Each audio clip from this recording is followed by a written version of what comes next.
शनि के नाम से ही हर व्यक्ति डरने लगता है। शनि की दशा एक बार शुरू हो जाए तो 7.5 साल बाद ही पीछा छोड़ती है। लेकिन हनुमान भक्तों को शनि से डरने की तनिक भी जरूरत नहीं। शनि ने हनुमान को भी डराना चाहा, लेकिन मुंह की खानी पड़ी। आए जाने कैसे। महान पराक्रमी हनुमान अमर हैं। पवन पुत्र हनुमान रघुकुल के कुमारों के कहने से प्रतिदिन अपनी आत्मकथा का कोई भाग सुनाया करते थे। उन्होंने कहा कि मैं एक बार संध्या समय अपने आराध्य श्री राम का स्मरण करने लगा तो उसी समय ग्रहों में पापग्रह मंदगति सूर्यपुत्र शनि देव पधारे। वह अत्यंत कृष्ण वर्ण के भीषणाकार थे। वह अपना सिर प्रायः झुकाए रखते हैं। जिस पर अपनी डालते हैं वह अवश्य नष्ट हो जाता है। शनिदेव हनुमान के बाहुबल और पराक्रम को नहीं जानते थे। हनुमान ने उन्हें लंका में दशग्रीव के बंधन किया था।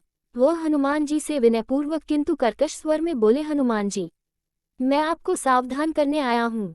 त्रेता की बात दूसरी थी, अब कलियुग प्रारंभ हो गया है। भगवान वासुदेव ने जिस क्षण अपनी अवतार लीला का समापन किया उसी क्षण से पृथ्वी पर कली का प्रभुत्व हो गया।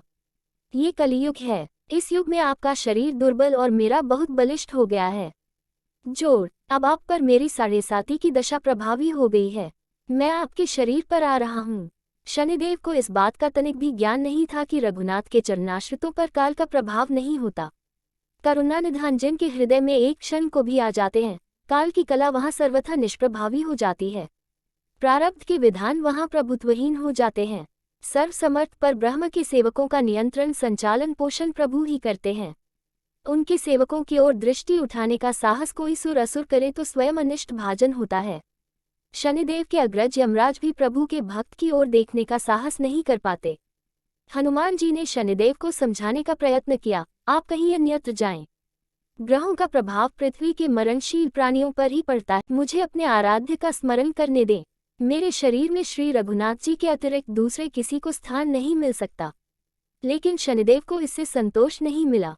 वह बोले, मैं सृष्टिकर्ता के विधान से विवश हूँ। आप पृथ्वी पर रहते हैं, अतः आप मेरे प्रभुत्व क्षेत्र से बाहर नहीं हैं। पूरे 22.5 वर्ष व्यतीत होने पर 7.5 वर्ष के अंतर से 2.5 वर्ष के लिए मेरा प्रभाव प्राणी पर पड़ता है, किंतु ये गौण प्रभाव है। आप पर मेरी 7.5 आज इसी समय से प्रभावी हो रही हो। मैं आपके शरीर पर आ रहा हूँ, इसे आप टाल नहीं सकते।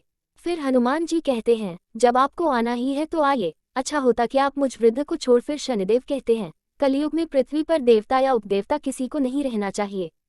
सबको अपना आवास सूक्ष्म लोकों में रखना चाहिए। जो पृथ्वी पर रहेगा वह कलियुग के प्रभाव में रहेगा और उसे मेरी पीड़ा भोगनी पड़ेगी। और ग्रहों में मुझे अपने अग्रज यम का कार्य मिला है।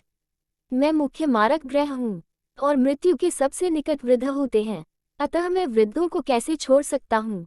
हनुमान जी पूछते हैं, आप मेरे शरीर पर कहाँ बैठने आ रहे हैं।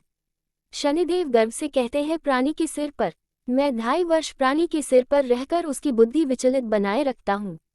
मध्य के 2.5 वर्ष उसके उदर में स्थित रहकर उसके शरीर को अस्वस्थ बनाता हूँ। वह अंतिम 2.5 वर्ष पैरों में रहकर उसे भटकाता हूँ।